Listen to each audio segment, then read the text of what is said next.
The laughter didn't stop when the black girl's ornament hit the table. It grew louder, sharper, richer, kids pointing while the teacher looked away. They called it trash, called her poor, called her Christmas embarrassing, right there in front of the whole class. She stood frozen, gripping something she made with her dead mother's memory, while authority chose silence over protection. What none of them knew was that someone outside that classroom had already seen the ornament, and by Christmas Eve the whole country would be forced to see them instead. Before we deep dive into this interesting story, subscribe to our channel, and tell us where are you watching from. Share in the comments below. The final morning before winter break arrived, wrapped in forced cheer. Evergreen Elementary had dressed itself in plastic garlands and paper snowflakes, the kind that tried too hard to convince everyone warmth existed beyond the frozen sidewalks outside. Children flooded the hallways carrying shoeboxes, glittering bags, and carefully wrapped ornaments meant for the annual Holiday Spirit Showcase, an event that quietly rewarded money more than creativity. Parents had helped. Some had hired help. Others had ordered custom kits online. The building buzzed with competition disguised as celebration. Kendra Wells stepped through the front doors, holding her ornament close to her chest, both hands cupped around it as if it could feel fear. It was lighter than it looked. A small star-shaped piece crafted from flattened soda cans, wrapped in red yarn her grandmother had found at a thrift store. The metal edges had been filed smooth, the yarn woven carefully through punched holes. In the center, she had placed a tiny bead salvaged from a broken bracelet that once belonged to her mother. It caught the light when it moved, subtle but proud. Kendra had stayed up 3 nights making it, her fingers sore, her heart hopeful. She believed effort mattered. As she walked down the hallway, she noticed the contrast immediately. Glass ornaments shimmered behind velvet padding. One student carried a crystal snowflake imported from Europe. Another showed off a wooden angel engraved with a last name that echoed through the school's donor plaques. Their laughter was easy, confident, untouched by worry. Kendra lowered her gaze and kept walking, the sound of her boots swallowed by the polished floor. Inside Mrs. Dorian's classroom, the ornaments were arranged along the windowsill, each assigned a small name card. Mrs. Dorian stood near the board, clapping her hands lightly, her smile fixed and performative. She spoke about creativity, about celebrating differences, about how every ornament told a story. The words floated in the air without landing anywhere meaningful. Kendra listened, nodding, waiting for the right moment to place her ornament among the others. When she finally stepped forward, the room shifted. It wasn't loud at first. It was a pause, a collective hesitation that felt heavier than noise. Kendra set her ornament down carefully between a porcelain reindeer and a hand-painted globe. The difference was immediate and cruel. Her piece didn't sparkle the same way. It didn't shine with wealth. It looked handmade, honest, exposed. A soft snicker broke the silence, followed by another. Then whispers began to ripple across the room, growing bolder with every second Mrs. Dorian failed to intervene. Kendra felt heat rise to her face as she turned and saw eyes scanning her ornament like it was something misplaced, something embarrassing. One girl leaned toward another, her voice not nearly as quiet as she thought, asking why someone would bring trash to a school contest. Another boy laughed openly, pointing at the soda can edges and saying it looked like something from a recycling bin behind a gas station. Kendra stood frozen, unsure whether to defend herself or disappear. Her chest tightened as words like cheap and ghetto drifted toward her, sharp and casual, spoken without fear of consequence. Someone asked if she even celebrated Christmas or if this was just what poor people did instead. The laughter grew louder, more confident, feeding off itself. It wasn't just mockery anymore. It was permission. Mrs. Dorian cleared her throat once, weakly, and said they should all be kind. But she didn't stop the laughter. She didn't move toward Kendra. She didn't acknowledge the imbalance unfolding in front of her. Instead, she adjusted the placement of the porcelain reindeer, making sure it faced the window better, as if presentation mattered more than protection. The message was clear even if it was never spoken aloud. Kendra's ears rang as she returned to her desk. She stared down at her hands, noticing a small cut on her thumb from where the metal had slipped the night before. She had bled for that ornament. She had believed it meant something. Now it sat under fluorescent lights, stripped of dignity, reduced to a punchline. She wondered if her mother would have told her to take it home, to never let anyone see her work unless they could respect it. The thought hurt more than the laughter. Across the room, the kids who had mocked her leaned back comfortably in their chairs, satisfied. This wasn't new territory for them. They had learned early that some voices mattered more than others, that cruelty could be masked as humor if it came from the right mouths. One of them glanced at Kendra with a smirk that didn't bother to hide itself, as if daring her to react. She didn't. She stayed quiet, because quiet had always been safer. As the class moved on, ornaments were discussed, praised, admired. Expensive ones received compliments that stretched on longer than necessary. Names were remembered. Parents were mentioned. Kendra's ornament was skipped entirely, existing only as an unspoken comparison, a reminder of what didn't belong. She felt smaller with every passing minute, shrinking into her chair, wishing the day would end before anything else could be taken from her. When the bell finally rang for lunch, the room erupted with motion. Chairs scraped back. Voices rose. Excitement returned as if nothing had happened. Kendra waited until most of the class had left before standing. She walked past the windowsill once more, her eyes flicking toward her ornament. For a brief second, she considered taking it back, hiding it in her backpack, pretending she had never brought it at all. But her feet kept moving. Something stubborn held her in place. Something refused to let shame win completely. In the hallway, fragments of laughter followed her. Someone mimicked her careful walk. Someone else joked about how the ornament probably matched her clothes. Kendra kept her head down, focusing on the floor tiles, counting them like stepping stones across a river of noise. She didn't cry. Crying felt like giving them more than they deserved. Instead, she carried the weight silently, letting it settle deep inside her. What she didn't know, what none of them knew, was that earlier that morning, before the bell rang, before the laughter found its voice, someone outside Evergreen Elementary had already seen her ornament. A photo had been taken quietly, posted without expectation, shared without understanding its reach. Somewhere far beyond the classroom walls, beyond the whispers and the windowsill, a stranger had paused, stared at the image, and felt something shift. And as Kendra stepped into the cold air for recess, unaware that her small act of creation had already begun to travel, the story she thought ended in humiliation was only just beginning. The wind seemed to mock her just like the kids had, sneaking into the gaps of her coat sleeves, slicing through the layers of second-hand cotton like it knew she didn't have anything better to wear. Kendra kept her head down as she walked the cracked sidewalk home, the pavement hard and unfeeling beneath her too thin boots. Her backpack, which normally carried her hopes and spiral notebooks and library books, now held something heavier, the crushed weight of shame. The ornament she had worked so hard to create was buried inside, wrapped in her scarf to keep it from bending, though nothing could protect it from what had already happened. Cars sped past her, drivers focused on Christmas errands, their windows fogged with warmth. She didn't know at home. On one porch, a white reindeer, lit up with LED lights, turned its head as she passed. Motion activated, mechanical. Kendra didn't even flinch. She was too used to blinking lights and hollow gestures. The world had already made it clear. You could decorate anything, but that didn't mean it was worth looking at. Not if it came from the wrong hands. Her home sat quietly on the edge of the block, its paint chipped, the screen door slightly crooked, but inside it smelled like cinnamon and old books, and warmth drifted from the vents in the floor. Her grandmother, Viola, had been waiting by the window. She always waited, she said. A child walking home in the cold should never be unseen. When Kendra stepped inside, Viola took one look at her granddaughter's face, and knew. She didn't ask what happened. She simply reached out, gently tugged off her gloves, and led her to the couch. Kendra didn't speak for a long time. She just sat with her head in her hands, while the TV played softly in the background. A cooking show rerun filled the silence with holiday music and forced laughter.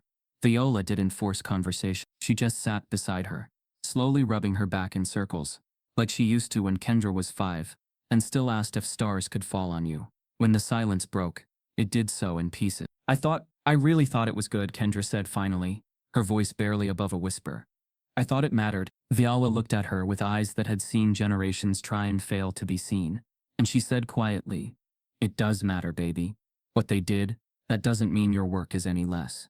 They don't get to decide that." Kendra nodded, but the words slid off her. She knew her grandmother meant them, but knowing something and feeling it were oceans apart. She reached into her backpack, pulled out the ornament still wrapped in the scarf, and held it in her lap. They laughed at it. Called it trash. They said it looked poor.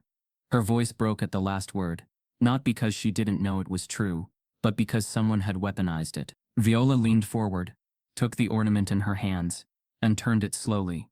"They're not wrong, you know," she said after a pause. Kendra stiffened. Viola continued, her voice steady but layered with something deeper, older. This was made from what people throw away. Soda cans, yarn someone else gave up on, beads from a bracelet no one thought was worth fixing. But that's what makes it beautiful. You took what the world discarded and gave it shape. You made it matter again. Kendra blinked. No teacher had said that. No classmate would understand it. But Viola did. And suddenly the ornament didn't feel like a failure. It felt like a mirror. Later that evening, after dinner, just canned chili and cornbread, the kind of meal that filled the belly without ceremony. Kendra went to her room. She didn't want to scroll through social media, didn't want to see pictures of her classmates' designer ornaments on velvet-covered trees. Instead, she curled up with a worn copy of A Wrinkle in Time, the spine barely holding together, and lost herself in pages that never judged her. Out in the living room, Viola sat with the ornament still on the coffee table. She'd been staring at it for the better part of an hour. The idea came quietly, like a whisper. She picked it up, walked to the kitchen, where the lighting was best, and placed it gently on a dish towel. Then she took a photo, not one with filters or angles, just simple and honest. The ornament in the foreground, her old wallpaper in the back, soft light catching the bead in the center like a single tear. She opened her Facebook app, logged into the group she followed, Black Women Crafting Joy, and wrote, "My granddaughter made this ornament out of recycled cans, yarn, and a piece from her late mama's bracelet. Her class laughed at it today, called it trash art. But I see beauty, I see creativity, I see the kind of heart you can't buy. Just wanted to share it with some women who'd understand." She hit post. Then she set the phone down, turned off the kitchen light, and went to bed. She didn't expect anything. She hadn't posted to go viral. She just didn't want her granddaughter's work to disappear into silence. But the internet, as it often does, had other plans. By the time the clock struck midnight, the post had 100 likes. By 2 a.m., it had over 4,000 shares. By morning, it had crossed state lines. A famous black crafting influencer, known for her bold designs and social commentary, reposted it to her 1.2 million followers, with a caption that read, "This ain't trash, this is triumph. Tell me this ornament doesn't belong on every damn tree in America." Kendra, curled up under 2 blankets with her hand still resting on the spine of her book, didn't know any of this. She hadn't opened her phone. She didn't want to feel hope too soon. But the world outside was shifting. The laughter that tried to drown her was now being replaced with something else. Something louder, more powerful, and far less predictable. And somewhere in the inbox of a national morning show producer, an assistant forwarded a message that read, "Have y'all seen this ornament? This needs to be on TV. Make it happen." By the time Kendra woke up the next morning, her world had already changed. She just didn't know it yet. By the time the sun rose, the internet had already decided that Kendra Wells's ornament meant more than her classmates ever allowed it to. The photo Viola had posted the night before sat quietly for nearly an hour, gathering a handful of likes from women who understood the language of making something out of nothing. But the silence didn't mean rejection. It meant incubation. Somewhere between midnight and dawn, the image slipped past the edges of that small Facebook group and landed in places Viola never imagined it would reach. The repost from the Black Craft influencer changed everything. Her following wasn't just large, it was loyal, emotionally invested, and deeply aware of how Black creativity was often dismissed until validated by someone else. Her caption didn't soften the story or make it palatable. It was direct, protective, almost confrontational. She called out the cruelty without naming the school. She praised the artistry without romanticizing poverty. And she framed the ornament, not as a sad story, but as evidence of brilliance surviving in hostile spaces. Within minutes, comments began stacking on top of one another, each one louder than the last. People weren't just reacting to the ornament, they were reacting to their own memories. Women wrote about being laughed at for handmade clothes. Men shared stories of teachers who mistook creativity for disruption. Parents tagged one another, saying this was why their kids didn't feel safe bringing their full selves into classrooms. The ornament became a symbol, but the comments revealed the wound beneath it. As the hours passed, the algorithm did what it always did with pain that resonated. It amplified it. Screenshots of the post jumped platforms. Twitter threads formed, dissecting the way schools punished poverty while celebrating wealth. TikTok videos appeared analyzing the craftsmanship of the ornament itself, zooming in on the yarn wrapping, the bead placement, the precision of the metal cuts. People argued passionately that it belonged in a museum, not a windowsill next to porcelain. By early morning, celebrities had entered the conversation, an actress known for speaking openly about growing up poor, commented that she wished someone had protected her art like this when she was a child. A professional athlete shared the post with the caption, "This is why representation matters." A daytime talk show host liked the image without comment, and that single click sent speculation racing across comment section. Meanwhile, in a house just 3 miles from Evergreen Elementary, Kendra slept through all of it. Her phone sat face down on her desk, silent only because it was set to vibrate and buried beneath a stack of notebooks. She dreamed about her mother, about sitting at the kitchen table cutting shapes out of paper, about being told that nothing made with love was ever small. When she woke, she felt lighter than she had the day before, though she didn't know why. Viola, on the other hand, woke up to chaos. Her phone buzzed relentlessly on the nightstand, lighting up the dark room again and again, until she finally reached for it. The screen filled with notifications she didn't recognize: friend requests, message requests, tags, shares. At first, fear crept in. She worried she had done something wrong, shared too much, exposed her granddaughter to a world that wasn't gentle. But as she scrolled, that fear slowly shifted. The messages weren't cruel. They were grateful. Strangers thanked her for sharing the ornament. Teachers said they planned to show it to their students. Artists asked permission to recreate it, as a lesson in recycled art. One woman wrote that she had cried in her car before work because she finally felt seen. Viola sat on the edge of her bed, phone trembling slightly in her hands, overwhelmed by the realization that the thing meant to comfort her granddaughter had now reached people who didn't even know her name. She hesitated before waking Kendra. Part of her wanted to protect the quiet, to let her granddaughter have one more moment of peace before the world barged in. But when the phone rang, an unfamiliar number with a New York area code, she knew the quiet was already gone. The woman on the line introduced herself calmly, professionally. She said she worked for a national morning show. She said they had seen the ornament. She said they were interested in telling Kendra's story, but wanted to do it respectfully. Viola listened without interrupting, her face unreadable. She didn't say yes. She didn't say no. She said she needed time. The woman understood and said she would call back later. When Kendra finally walked into the kitchen, rubbing sleep from her eyes, she stopped short. Viola was standing at the counter staring at her phone, like it might speak again at any moment. "Did something happen?" Kendra asked, suddenly anxious. Viola took a breath before answering. "Something's happening," she said carefully, "but I need you to hear it slow." She told Kendra about the post, about the shares, about the people who saw her ornament and didn't laugh. Kendra listened, disbelief tightening her expression with every sentence. When Viola showed her the comments, Kendra covered her mouth with her hand, eyes filling, unsure how to process praise that loud. "But they hated it," Kendra said softly. "At school they hated it." Viola shook her head. "No, baby. They hated what it represented. And now people who understand that are speaking up." At Evergreen Elementary, the day began like any other. Students filed into classrooms, backpacks thumping against lockers, voices echoing down hallways. The same kids who had mocked Kendra the day before laughed again, joking about winter break plans, unaware that their words had already escaped the room and taken on a life of their own. Miss Dorian reviewed lesson plans, sipping her coffee, blissfully ignorant of the emails stacking up in the principal's inbox. The school didn't know it yet, but its anonymity was cracking. By mid-morning, a few teachers noticed students whispering over their phones, eyes widening, faces pale. A rumor spread, something about a viral post, something about an ornament. No one connected it to Kendra yet. They didn't think they had to. Stories like that never came back to classrooms like theirs. They moved on without consequence. But this one didn't. Shortly after the first bell rang, the front office received a call. Then another. Then another. The receptionist grew flustered, glancing toward the principal's door. Each caller asked the same question in slightly different ways.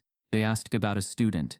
They asked about a craft contest. They asked about how the school handled bullying. And then, just before lunch, a black sedan pulled into the visitor parking lot. A woman stepped out, dressed sharply despite the cold, carrying a folder tucked under her arm. She didn't look lost. She walked straight to the entrance, signed in, and asked the receptionist one question that would change the rhythm of the entire school day. She asked for Kendra Wells by name. No one at Evergreen Elementary was prepared for who she was, or what she already knew. The air inside room 4C was already tense before the first bell finished echoing. Kendra Wells sat quietly at her desk near the window, her head bowed over a worksheet she hadn't touched. Though the morning sun poured through the glass, nothing about that room felt warm. The same kids who laughed yesterday now avoided her gaze completely. Their silence wasn't guilt. It was confusion. The kind that always followed when something or someone they thought they had power over began slipping beyond their control. Mrs. Dorian shuffled through papers on her desk, her tone unusually clipped as she called for attention. "Let's settle down and begin," she said, but her voice lacked conviction. She too had heard the whispers in the hallways, caught glimpses of the post now circulating on staff group chats and teacher Facebook groups. She didn't comment on it. She never did when it came to Kendra. But now her eyes lingered on her longer than usual, not with care but calculation. 10 minutes into the lesson, the door burst open without warning. The interruption wasn't loud, but it broke the atmosphere like glass. A woman entered first, tall, poised, wrapped in a navy trench coat that cut through the room like authority. Behind her, a cameraman and a sound technician wheeled in equipment, faces professional and unreadable. The room froze. Whispers erupted immediately. Every eye turned toward the door, then toward Kendra, then back again like a ping-pong of panic. "Good morning," the woman said calmly, her tone practiced but warm. "I'm Natalie Quinn, senior correspondent with Sunrise Today, a national morning show." Mrs. Dorian blinked, clearly caught off guard. I wasn't informed of a visit," she stammered, glancing toward the hallway as if help might arrive. Natalie smiled politely, but didn't pause. "We're here for a surprise spotlight. One of your students, Kendra Wells, has inspired millions overnight. Her story, her work, and her resilience have touched more hearts than I can count." The camera light blinked on. Gasps swept the classroom. Kendra sat completely still, her face draining of color. She didn't understand what was happening. She hadn't prepared for this. She hadn't dressed for this. She hadn't even spoken since she walked in that morning. Her heart began pounding so hard it felt like her ribs might give way. "May we speak with Kendra?" Natalie asked, still looking directly at the teacher, though her tone now made it clear that the question was a formality, not a request. Mrs. Dorian hesitated, then nodded stiffly. Yes, of course." Kendra rose slowly, every pair of eyes now locked onto her. Her feet felt heavy, but something propelled her forward. As she stood beside Natalie, the reporter gently placed a hand on her shoulder. It wasn't performative. It was grounding, the kind of gesture that said, "I see you, I believe you, and this moment belongs to you." "You're very brave," Natalie whispered just loud enough for Kendra to hear. "We're not here to overwhelm you. We're here to honor you." Kendra didn't respond. She couldn't find her voice, but her hands had stopped trembling. Natalie turned to the classroom. "We wanted to show the world how creativity, resilience, and the power of self-expression can come from anywhere, even a young girl using materials others overlook." Kendra's ornament wasn't just art, it was a statement. And now it's part of something bigger. Students began whispering to each other, some looking down, others shifting uncomfortably in their seats. Chloe Remington, who had been among the loudest mockers yesterday, stared with wide eyes, her expression somewhere between disbelief and panic. She looked as though she'd seen a ghost, or worse, lost control of the story. Natalie stepped aside, giving the cameraman a better angle. "We're filming a segment that will air nationally on Christmas Eve. We'll be featuring Kendra's Ornament as part of a special celebration of voices that often go unheard. And guess what? Kendra's piece will be front and center." The words hung in the air like a bell that wouldn't stop ringing. National TV, Christmas Eve, front and center. It felt unreal, surreal even, like a reversal so sharp it might cut through time itself. Kendra stood silent, her lips slightly parted, as if trying to decide whether to cry, smile, or run. She glanced toward her desk, where her classmates now sat awkwardly, avoiding her gaze entirely. The kids who'd called her ornament trash, who had mimicked her walk, her clothes, her silence, now sat as if she were a foreign language they couldn't translate. "Would you mind showing us the ornament?" Natalie asked gently. "If it's here," Mrs. Dorian, clearly scrambling, motioned toward the back shelf. "I believe it's still by the windowsill." But Kendra had already started walking. She passed the neat rows of desks, past Chloe's eyes still wide in performative awe, and picked up her ornament with both hands, as carefully as she had the day she brought it in.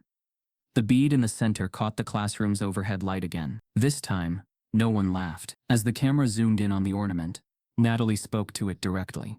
"This is what courage looks like. This is what vision looks like. Not in crystal, not in imported glitter, but in the hands of a girl who took pieces of her world and made them sing. Behind them, Mrs. Dorian gave a weak smile to the camera. She tried to position herself in the shot, standing just off to the side of Kendra. But Natalie stepped slightly forward, closing the space between herself and the girl, effectively blocking the teacher from the frame. A few of the kids exchanged glances. They could feel the shift now, not just in the room, but in the power. Something was unraveling, the unspoken rule that whiteness could mock, erase, and walk away without consequence. That rule had been broken, publicly, and without apology. Natalie knelt slightly to Kendra's level and asked, "Would you like to say anything to other kids who might feel like their work doesn't matter?" Kendra's voice was small, but steady. I wanted to make something that reminded me of my mom. She always said even broken things can still be beautiful." Natalie nodded, her eyes shining. The cameraman signaled that the segment was complete. The class sat in silence as the crew packed up, each piece of equipment clicking back into place like clockwork. Chloe leaned over to one of her friends and whispered something, maybe hoping for validation, maybe reaching for control, but no one laughed this time. No one followed her lead. As Natalie and her crew turned to leave, she handed Kendra a small envelope. "This is from our producers," she said, "and from all of us at Sunrise today. There's something inside you should see." Kendra took it with both hands, nodding quietly. The envelope felt heavier than it looked. As they exited the room, the door closed behind them with a soft click. The classroom didn't return to normal. It couldn't. The silence left behind wasn't peace, it was reckoning. Kendra returned to her seat, still clutching the envelope, her ornament resting beside her like armor. When she opened it, her breath caught in her throat. Inside was an official letter on Sunrise Today stationery, and printed at the bottom, bold and clear, were the words, "Your ornament will be displayed live on air, Christmas Eve. National broadcast, center tree." What Kendra didn't see, what no one in the room noticed, was the furious email already being drafted in a parent group chat. And it wasn't about celebration. It was about control. By the time the last camera crew left the building, Evergreen Elementary was already in damage control mode. The hallways, once filled with glittering ornaments and echoing laughter, now pulsed with quiet tension. The principal, Dr. Ron Levitt, called an emergency meeting with senior staff before lunchtime, his voice strained with urgency that had nothing to do with celebration and everything to do with optics. "We need to craft a response. Immediately," he said, pacing the staff room with a clipboard clutched in hand. "This is a proud moment for our school, a testament to the diversity we cultivate here." But no one in that room believed it. Not even the teachers, who nodded in artificial agreement. Dr. Levitt, a man who liked to refer to himself as progressive, had spent years building Evergreen's image as an inclusive environment, one that looked good on district brochures. The walls were lined with posters celebrating Black History Month, and the school newsletter included monthly spotlights on students from underrepresented communities. But behind closed doors, the culture painted a different picture, one of hierarchy, silence, and survival. The kind where diversity was welcomed only when it was digestible, where Black excellence was permitted, but only if it didn't make others uncomfortable. Kendra's sudden spotlight, raw, unfiltered, unapologetic, didn't fit that mold. The truth was, Evergreen had always been quietly hostile to kids like her. It wasn't written in the rules or printed in any handbook. It was in the looks exchanged when a Black student spoke too confidently, or in the way office referrals stacked higher for them over petty dress code violations and vague defiance accusations. It was in the way praise was distributed, often publicly to the white students whose parents donated to the PTA, and quietly withheld from the ones whose parents worked 2 jobs and missed back-to-school night. Even Mrs. Dorian, who now stood uncomfortably in the meeting, had practiced this unspoken code. Her selective enthusiasm, the way she leaned in when Chloe answered a question, but barely looked up when Kendra raised her hand. She had normalized mockery by omission, allowing it to fester beneath polite smiles and neutral comments. The ornament incident wasn't an exception, it was exposure. And now that the national spotlight had landed on them, Evergreen was scrambling to rewrite the narrative. Dr. Levitt drafted a public statement to be posted on the school's website. "Evergreen Elementary proudly celebrates the unique talents of all our students. We are honored to support Kendra Wells and commend her creativity, which reflects the values of resilience and innovation that define our school." It was carefully sanitized.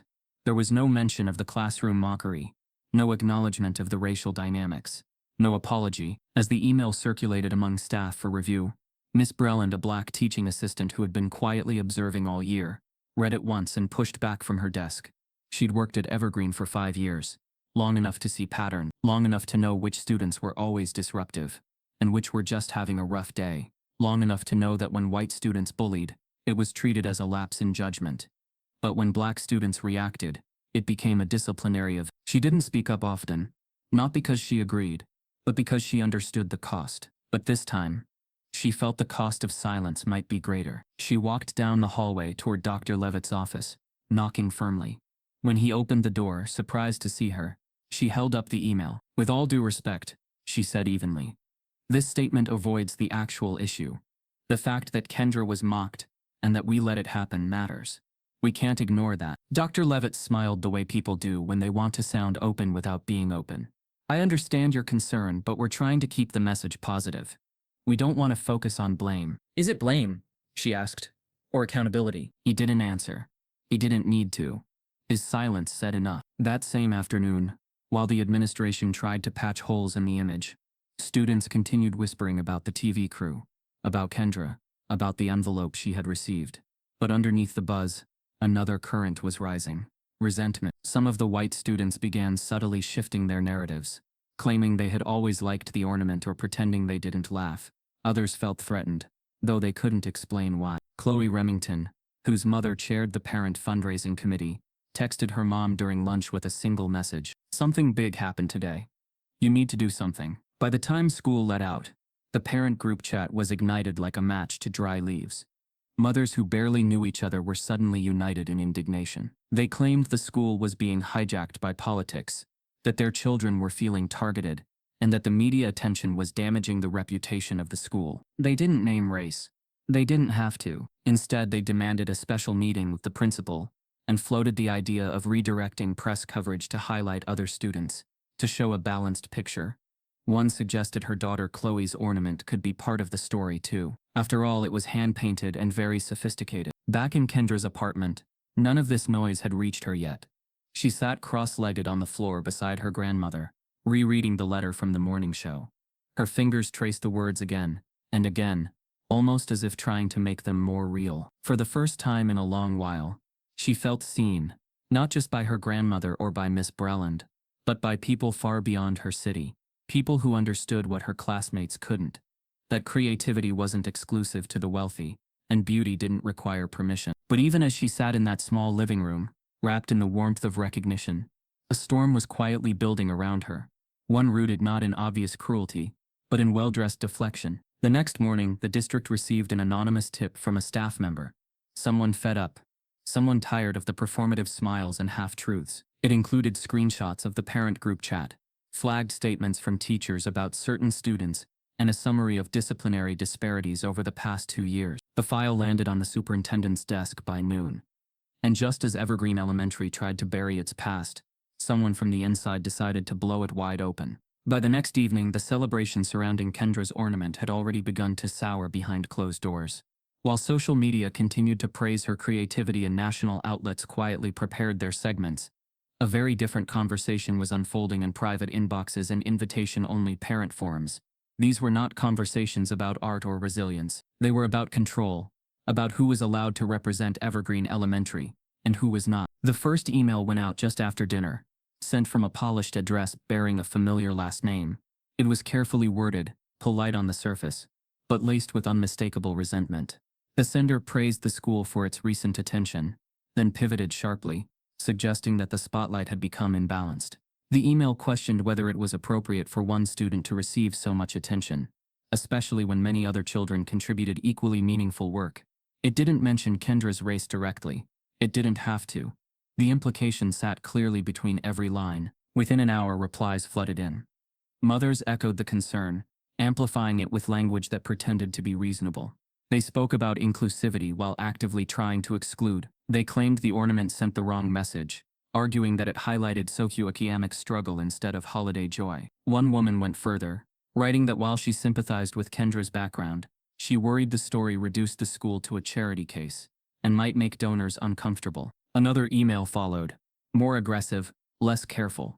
It came from Chloe Remington's mother, a woman who had spent years shaping Evergreen's fundraising events and whose influence stretched far beyond bake sales. She questioned whether Kendra's ornament truly reflected the school's standards of excellence, suggesting that featuring it nationally could misrepresent the caliber of families Evergreen served. She ended her message with a sentence that made several recipients pause, though none objected openly. She suggested that Kendra might be better suited representing a different kind of school. The phrase lingered. A different kind of school. Everyone understood what she meant. As the thread grew longer, the language grew bolder.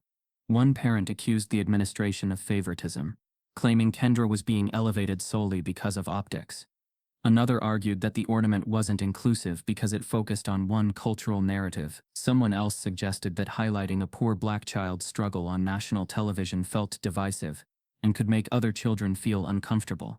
Not one of them acknowledged the discomfort Kendra had already endured. They framed themselves as victims of an agenda they refused to name. By midnight, the conversation had shifted from concern to strategy. The parents discussed approaching the school board, proposing an alternative story, one that showcased multiple ornaments, or redirected attention to a group project. They spoke about reclaiming the narrative, about protecting their children from backlash, about maintaining Evergreen's reputation. At no point did anyone ask how Kendra was doing. At no point did they question why mocking her had felt so acceptable in the first place. The next morning, those emails landed exactly where the parents intended, in the school board's inboxes, forwarded with subject lines like urgent concern and community impact. The board members, accustomed to pressure from influential families, read them carefully. Some nodded in agreement. Others frowned but stayed silent. Money had a way of shaping what felt urgent. Dr. Levitt was summoned to a closed-door meeting that afternoon. He sat at the long conference table, hands folded, listening as board members summarized the complaints. They asked him if the school had violated any policies by allowing the media visit. They asked if proper permissions had been obtained. They asked if Evergreen was prepared for the attention. What they didn't ask was whether Kendra had been harmed, or whether the school had failed her long before the cameras arrived. Dr. Levitt defended the decision cautiously, framing it as an opportunity for positive exposure. But when the board chair mentioned donor discomfort, his tone shifted. He promised to review the situation and ensure balance moving forward. The phrase felt hollow even as he said it. Back at Evergreen, the atmosphere had grown thick with tension. Teachers whispered in the lounge. Office staff avoided eye contact. Ms. Berlin noticed the shift immediately. The way conversations stopped when she entered a room. The way her name appeared less frequently on staff emails. She didn't know the specifics yet, but she could feel the backlash taking shape, like pressure building behind a dam. That afternoon, as she helped organize classroom supplies, a secretary she trusted quietly slid her phone across the desk. "You didn't get this from me," she murmured. On the screen were screenshots, dozens of them. Emails from the parent thread, forwarded anonymously. Miss Breland scrolled slowly, her jaw tightening with each message. She read the coded language, the thinly veiled racism, the casual dismissal of Kendra's humanity disguised as concern. It was all there, written by people who believed their status made them untouchable. "What are they planning to do?" she asked quietly. The secretary shook her head. "They want the board to step in. Quietly. Before Christmas." Miss Breland handed the phone back, her hands steady despite the anger rising in her chest. She had seen this pattern before, how quickly institutions moved to protect power when it felt threatened, how easily black children became collateral damage in the name of comfort. She thought of Kendra standing in front of that classroom, clutching her ornament like it was the only solid thing left. She thought of how close this story had come to being erased entirely. That night, Miss Breland sat alone at her kitchen table long after dinner, the glow of her laptop illuminating the room. She reread the screenshots she had been sent, each line confirming what she already knew but had never been able to prove. The school wasn't neutral. It never had been. It simply hid its biases behind professionalism and smiles. She opened a new email draft. The cursor blinked, waiting. She hesitated. Not because she doubted the truth, but because she understood the cost. Whistleblowers were rarely celebrated. They were isolated, scrutinized, quietly pushed out. She thought about her job, her stability, the years she had invested in a system that had never fully accepted her. Then she thought about Kendra, about how easy it would be for this moment to disappear if no one intervened. Her fingers moved. She sent the screenshots to a local investigative journalist she trusted. Someone who had covered school inequity before. Someone who knew how to read between lines. She didn't include her name. She didn't include commentary. She let the words speak for themselves. When she closed her laptop, Her heart pounded, but a strange calm settled over her. The truth was out now.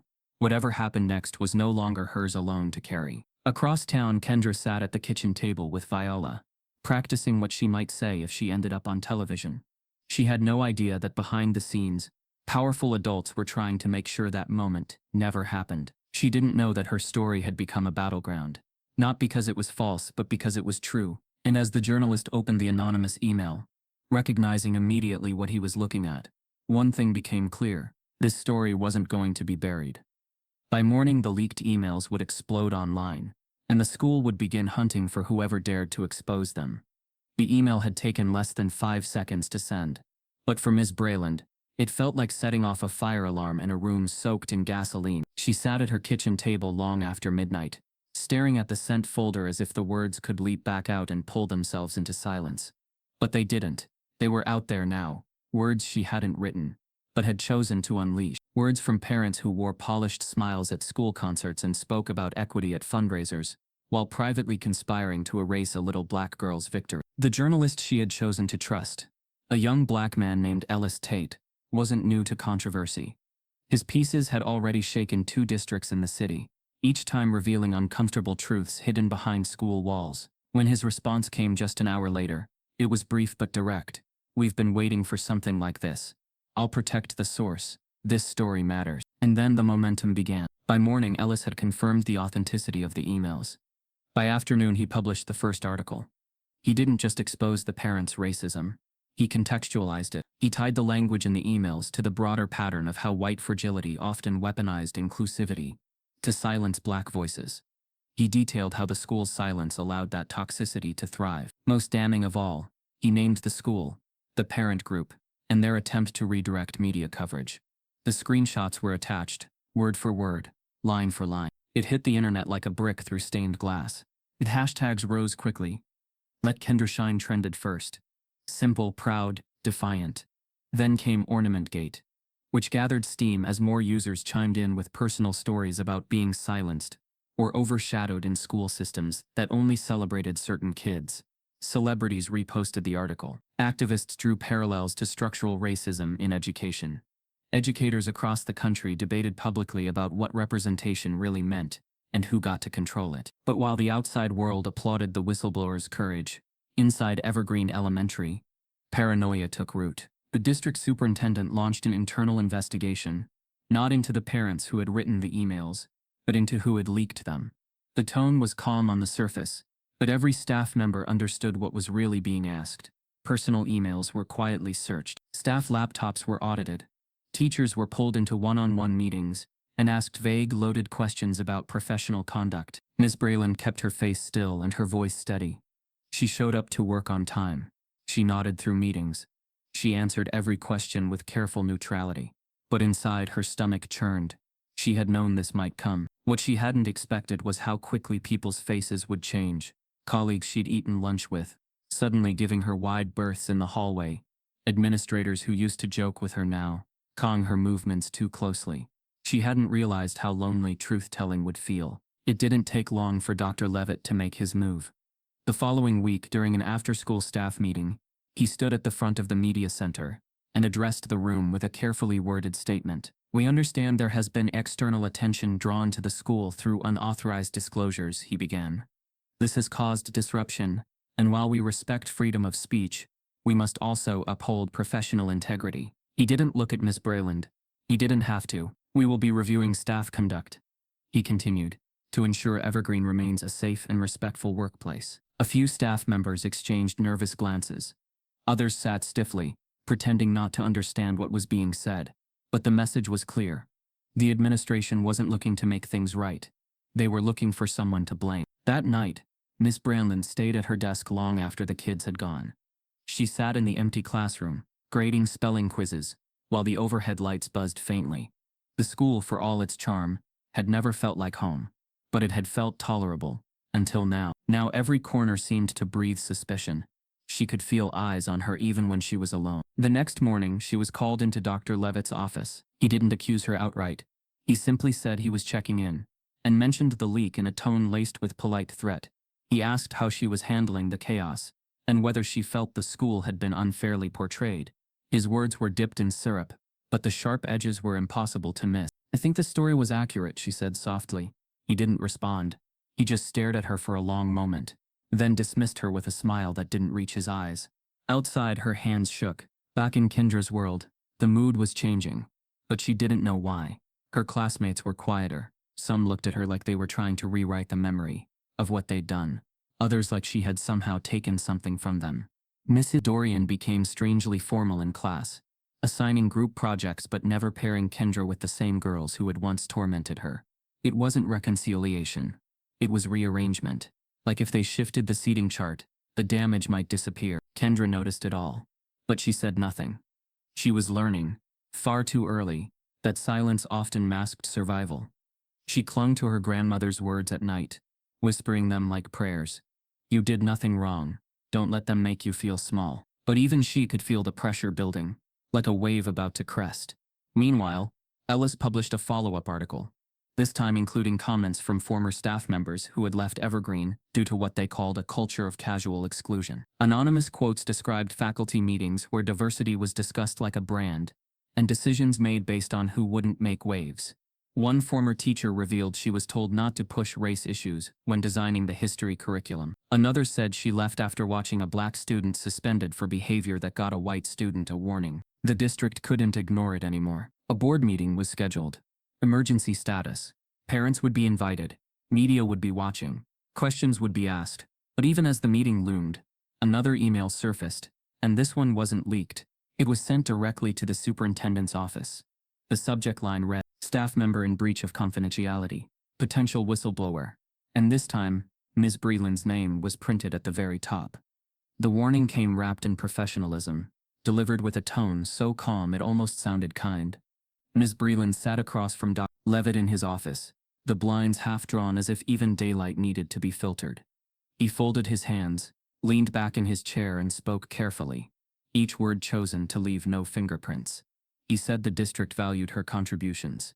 He said tensions were high and perceptions mattered. He said professional boundaries were essential in moments like these. He never said the word whistleblower. He never mentioned the emails. He didn't have to. The warning landed anyway, heavy and unmistakable. "Stay quiet or the cost would be yours." She nodded while he spoke, not in agreement but in recognition. She had heard this language before, in other buildings, other districts, always when black staff spoke too clearly about what they saw. He slid a printed memo across the desk, a document that read like policy and felt like a threat. It reminded her of confidentiality, of loyalty, of how easily reputations could be misunderstood in times of controversy.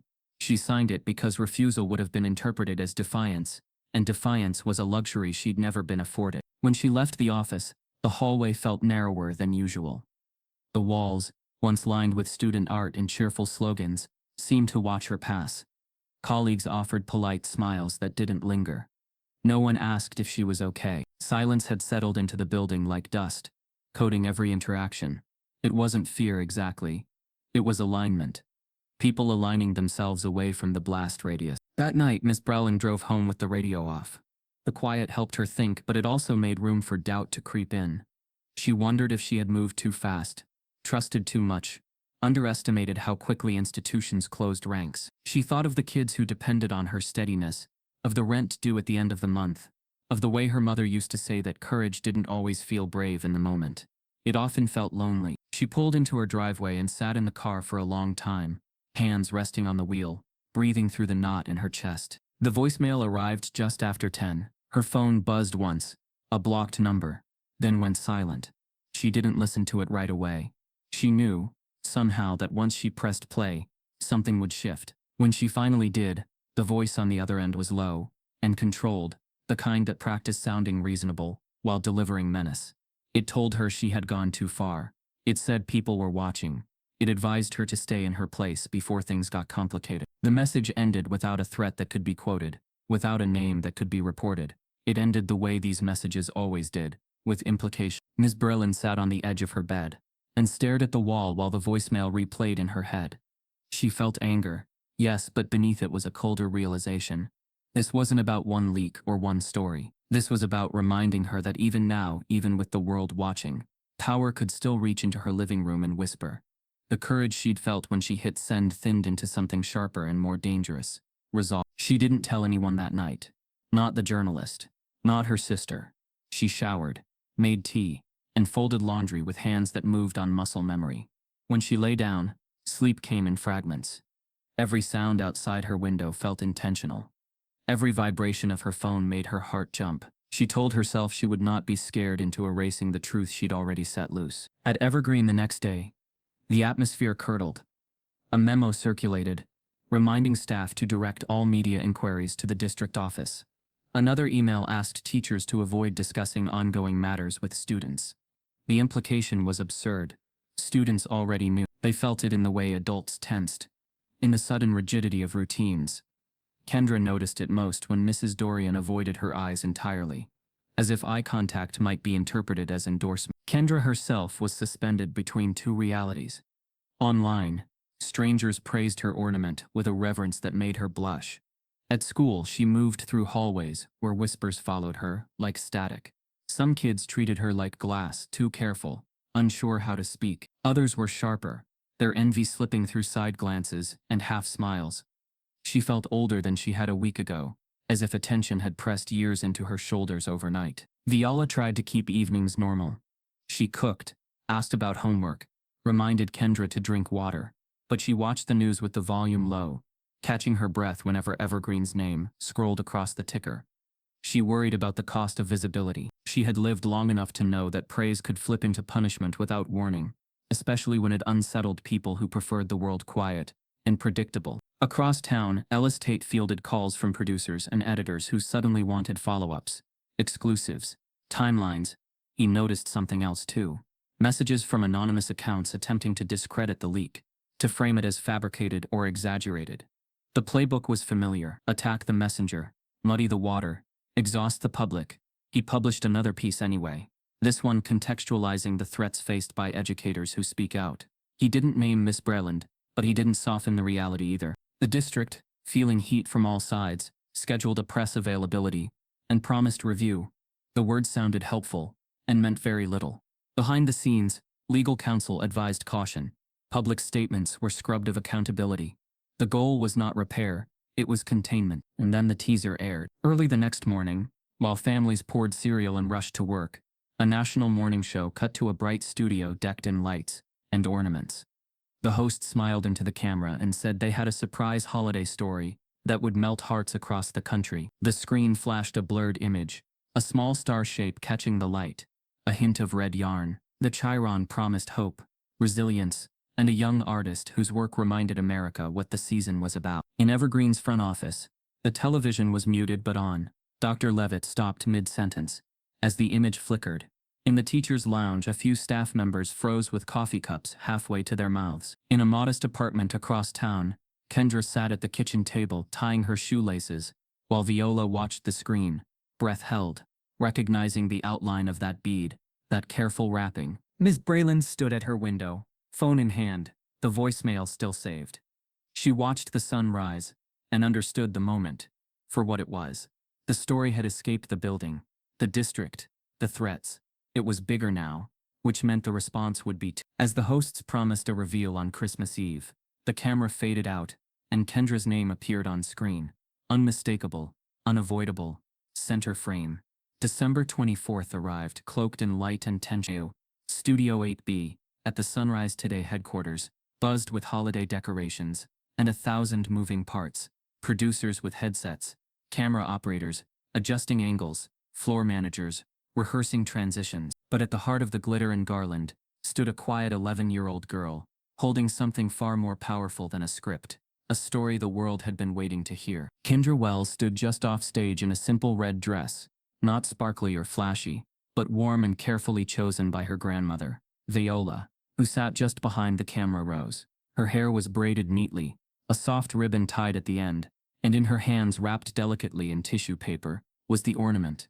The ornament that had been laughed at, dismissed, called trash, and almost erased. And now it was about to be placed on the most watched Christmas tree in America. Beside her stood Natalie Quinn, the reporter who had visited her classroom. She reached down and gave Kendra's hand a gentle squeeze. "You ready?" she asked softly. Kendra looked up, eyes wide but steady. I think so. You're not here to impress anyone, Natalie whispered. You're here because you already did. The red light blinked on. The segment opened with a sweeping camera shot of the studio's towering Christmas tree. Hundreds of ornaments from viewers across the country, glittering like stars. But at the center of the display, lit from below and spotlighted from above, stood one final empty space. The host, Megan Albright, turned to the camera, smiling, her voice smooth and festive. Every year we end our Christmas Eve broadcast by featuring a story that reminds us what the season is really about. This year that story belongs to an extraordinary young girl from a small town who turned something discarded into something unforgettable. The camera panned left, and Kendra stepped forward. Her hands trembled slightly, but she walked with the poise of someone who knew she wasn't walking alone. Behind her were millions of people who had read her story, shared her photo, defended her name. She was no longer just a student, she was a symbol, and in that moment, she felt it. Megan knelt beside her, careful not to tower over her. Kendra, first of all, thank you for being here. Kendra nodded shyly. Thank you for inviting me. The camera zoomed in as Megan continued, her voice kind but clear. Can you tell us what inspired you to make this ornament? Kendra looked toward the ornament in her hands and then back at the camera. I made it from soda cans, yarn, and a bead from my mom's old bracelet, she said slowly. She used to say that forgotten things could still be beautiful, if someone cared enough to see them. The studio fell silent. Even behind the cameras, seasoned crew members blinked fast, trying not to show emotion. On screen, viewers at home were already wiping their eyes. Megan's voice cracked slightly as she spoke again. That's beautiful, Kendra. Kendra gave a small smile. She died a few years ago, but I still remember her voice. She taught me how to make things with my hands. We didn't have a lot, but she said we always had enough to create. The camera cut briefly to Viola, sitting silently in the front row, a single tear running down her cheek as she watched her granddaughter hold her ground. Her voice, her story, everything they had once been told to hide. Megan turned toward the tree, now glowing brighter than ever. Kendra, we would be honored if you'd place your ornament right there, front and center. With quiet grace, Kendra walked forward and placed the ornament on the hook reserved for her. The bead caught the studio lights in the same way it once caught fluorescent light on a classroom windowsill. But this time, no one laughed. The ornament swung slightly as she stepped back, and the cameras caught it shimmering in motion, the way only something real could shimmer. Applause filled the studio, but Kendra didn't flinch. She didn't shrink. She stood tall, eyes still on the tree, as if she could see through it, past the lights, past the cameras, past the ridicule, into something deeper. Megan turned back toward the audience. We've had thousands of stories sent to us this year, she said, her voice rising with emotion. But Kendra's reminded us all that greatness isn't measured by money, polish, or perfection. It's measured by heart and the courage to create even when the world tells you not to. The broadcast could have ended there, and it would have been enough. But Megan wasn't done. She looked down at Kendra, then back at the camera, her tone shifting. Before we go, we have one more surprise. Kendra, we've been keeping something secret just for you. Kendra looked up, confused. Viola leaned forward in her seat, heart racing. Megan continued. After your story went viral, we received a call from a very special organization, the National Youth Art Initiative. They've offered you a full scholarship to attend their year-long creative program for young makers across the country. That includes art supplies, mentorship, travel, and a showcase at the end of the year where your work will be displayed in a real gallery. The studio erupted in applause. The camera caught Kendra's face in perfect focus, her mouth slightly open, eyes widening in disbelief. She looked toward Viola, who stood with both hands over her heart, shaking her head like she couldn't believe it either. But Megan wasn't finished. And that's not all, she said. Your ornament, the one you made from recycled cans and love, will be permanently displayed at the Children's Creativity Museum in San Francisco, as part of a new exhibit celebrating resilience and resourcefulness in young artists. Kendra's breath caught, her knees wobbled slightly, and Natalie stepped forward just in time to steady her. The ornament wasn't just being honored, it was being preserved, proof that her story would live beyond her. The applause didn't stop, the music swelled, and across the country, people watched with tissues pressed to their faces, whispering her name like a prayer, like a promise. The segment began to fade out. Megan wrapped up the broadcast with a smile, reminding viewers to hug their loved ones, to believe in small miracles, and to remember that even the simplest things in the right hands could become symbols of hope. As the final shot closed in on the tree, now complete with Kendra's ornament at the center, the screen faded to black. But in the control room, something unexpected happened. A technician monitoring the live stream flagged a spike in comments. You need to see this," he told the producer. "People are flooding the chat, not just about the ornament but something else. Something in the background." He paused the feed, rewound it, and zoomed in. In the wide shot just before the credits rolled, barely noticeable, a framed image had appeared over Megan's shoulder. A school photo. A girl, face familiar. The same girl who had mocked Kendra in class, standing beside the school principal, holding a different ornament. The caption below the frame read, "Honoring Academic Excellence, Chloe Remington, Evergreen Elementary." Within seconds, screenshots of the frame hit the internet, and now the world wanted to know why the girl who bullied Kendra had a permanent place on the studio wall. By the afternoon of December 24th, Kendra Wells' name was everywhere, from social media feeds to national news tickers. Screens lit up across America with headlines like "Black Girl's Homemade Ornament Steals the Nation's Heart," and "From Recycled Trash to Treasured Triumph." But alongside the celebration, a different kind of conversation had begun to bubble. One that didn't come with applause or smiling hosts. One that peeled back the glossy layers and revealed something much more uncomfortable: America's obsession with defining who deserves recognition and who doesn't. The scholarship announcement had been timed perfectly, a heartwarming climax to the segment, complete with graphics, applause and a teary hug from Megan Albright.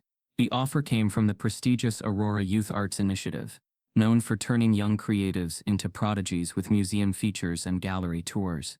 But within hours, the same photo of Kendra placing her ornament on the tree was being shared with two very different captions. Some users wrote, "This is what hope looks like," while others posted, "Let's be honest, she only got in because it made them look good." At first, Kendra didn't see the backlash. Viola, knowing how easily joy could be hijacked by cruelty, kept the news off for the rest of the day. She wanted her granddaughter to experience one full evening of peace, to savor her victory before the world started twisting it. But the storm was already forming, one retweet at a time. A popular conservative influencer with millions of followers reposted the clip of Kendra's ornament reveal, with the caption, "We're giving scholarships for soda cans now. Where's the merit?" The comment section exploded, not with critique of the craft, but of Kendra's very existence as a symbol. Users picked apart her neighborhood, her clothes, even the way she spoke. Some questioned whether she was even the one who made the ornament. Others labeled her a diversity mascot. One viral post read, "If she were white and poor, no one would care. This is just liberal guilt in a red bow." But buried under the noise were also the deeper questions. What does talent look like? Who gets to define art? Why does poverty only become inspirational when it's neatly packaged and harmless?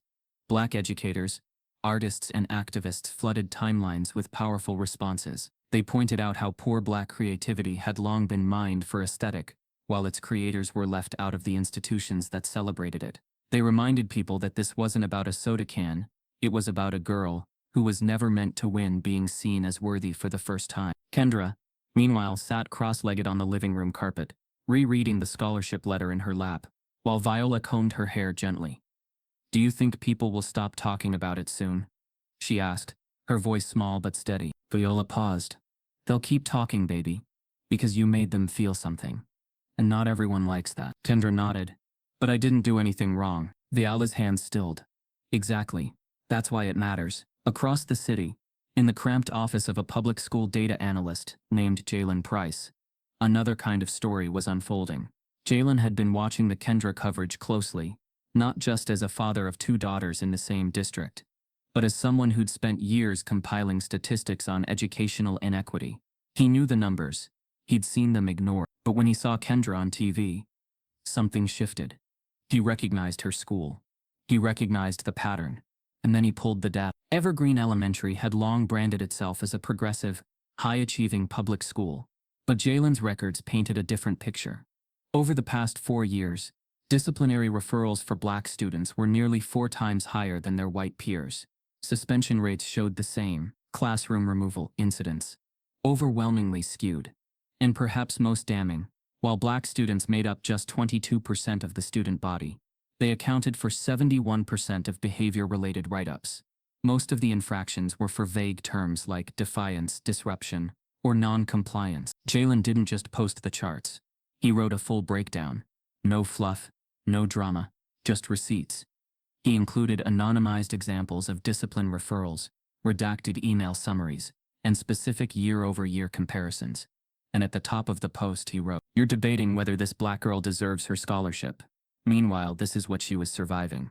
It spread like wildfire. Journalists picked it up within hours. Hashtags re-emerged. Now sharper.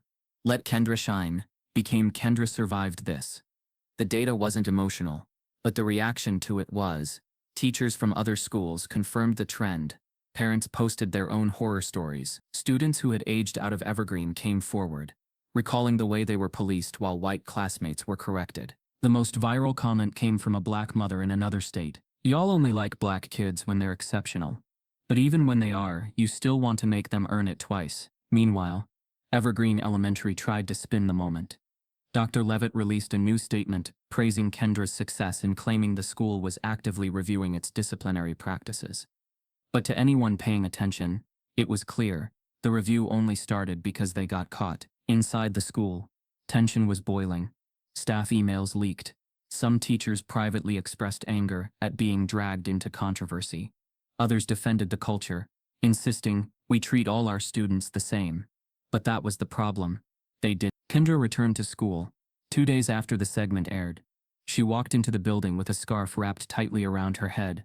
Her steps careful but not fearful. Some students clapped. Others looked away. Chloe Remington didn't even show up. In her classroom, the ornament had been taken down from the windowsill. When Kendra asked where it went, the substitute teacher smiled vaguely and said it had been put away for safekeeping. Kendra didn't ask again. She sat at her desk, the same desk where her classmates once laughed at her, and opened her notebook. The page was blank. But she didn't feel blank. Not anymore. She wrote a single sentence at the top. "I know what beauty looks like now." Across town, Jalen Price received an unexpected email. A journalist from the Chronicle wanted to expand his research into a full exposé, a cover story on how discipline disparities defined who got to be the hero and who got detention. Jalen hesitated, then said yes. If Kendra could face the world at 11, he could face an editor. But not everyone was applauding. An anonymous comment thread surfaced on a local forum, accusing Jalen of manipulating numbers, claiming Evergreen was being targeted. One user wrote that Kendra's story was overblown and clearly coached. Another went further, posting a blurry photo of her home with a comment, "Don't be fooled. These people know exactly how to play the system." The post was quickly removed, but not before screenshots made it to Twitter. The hate was louder now, more frantic. But the support had grown louder too. Letters arrived for Kendra from children in other states, teachers asking to use her story in class, artists offering to collaborate. One woman mailed her a charm bracelet with a note that read, "You're not just talented, you're powerful. Don't forget that." And then late one night, a reporter digging deeper into Evergreen's discipline system stumbled across something buried in a staff meeting transcript, a casual reference to an internal behavior list that wasn't part of any official protocol. The reporter requested access. The school stalled, so the reporter reached out to someone who might know how to find it. And the next morning, Ms. Berlind received a message that made her blood run cold. "Check the folder marked flagged watch list. It's worse than you think." The folder labeled flagged watch list did not announce itself with drama. It opened quietly, like so many harmful things do. Miss Breland sat at her kitchen table again, laptop open, tea gone cold, scrolling through spreadsheets that had never been meant to see daylight. Names appeared in rows, dates stacked like accusations, categories reduced to blunt codes. Disruption, defiance, non-compliance. Patterns emerged immediately, impossible to ignore once seen. Black students' names repeated with an alarming frequency, sometimes for incidents that read more like childhood than misconduct. A child sent out for tapping a pencil, another flagged for tone, a third marked for failure to follow instructions without any context at all. Kendra's name appeared twice. The sight of it made Ms. Browland inhale sharply. She hadn't known, not about this list, not about how quietly it operated alongside official discipline protocols, how it followed certain children from classroom to classroom like a shadow. It wasn't a punishment system on paper, it was a prejudgment engine. Teachers added notes, administrators skimmed them, and from then on, every action by a flagged student was interpreted through suspicion. The list didn't just track behavior, It shaped. By morning, the files were in the hands of 2 journalists and a civil rights attorney. They moved quickly, knowing the district would try to bury the evidence the moment it realized what had been uncovered. The first article dropped before lunch, blunt and devastating. Internal watch list shows black students targeted at Evergreen Elementary. Charts followed. Names were redacted, but the math spoke clearly. Black students were suspended at nearly 3 times the rate of their white peers. Referrals for subjective offenses, disrespect, attitude, disruption skewed even higher. The internet did what it does when faced with receipts. It amplified. Parents who had once doubted the narrative now recognized it. Mothers commented beneath the article with stories they had carried for years, unsure whether to trust their instincts. One wrote about her son being sent home repeatedly for not sitting still, while a white classmate climbed chairs during reading time and was called energetic.